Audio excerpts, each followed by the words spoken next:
Assalomu alaykum, qadrli obunachilar. Yaxshimisizlar? Mana bugun 2025-yil 13-noyabr Namangan tumani Kosonsoyda boshlagan ishimiz yakuniga yetdi. Ko'rishingiz mumkin. Bu yerga 4 komfortli gazimiz bo'ldi. 60 litrli samovarimiz bejirim qilib berdi, ko'rishingiz mumkin. 22 litrli qozonimiz bo'ldi. 80 litrli qozonimiz. Ozgina idish qo'ygani zakotovishni joy. Burchakka moykamiz bo'ldi. Kamera rasxod ekonomishni bo'ldi, xudo xolasa. Mana suvlarimiz qaynadi, mana.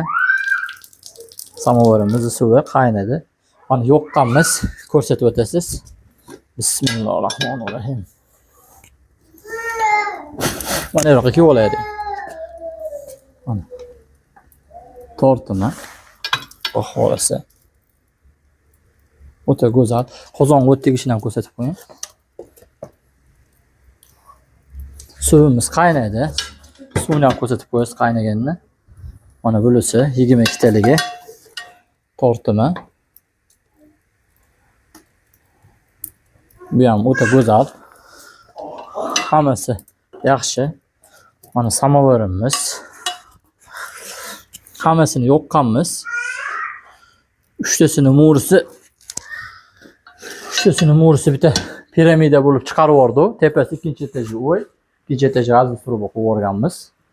Xudo xolasa kamera so'yib ekonomishni, navbatlaringlarni, o'ylaringlarni qoraytirmaydi. Yo'qsa like bo'lsa, obuna qo'yishni unutmang. Kimga shunaqa xizmatlar kerak bo'lsa, shu videoni o'sha odamga jo'natib qo'ysizlar. Alaqaydagi videolarga ham like bo'lsizlar. Tirs qilib like bosib olsangiz, biz ham bir redga chiqaylik, bir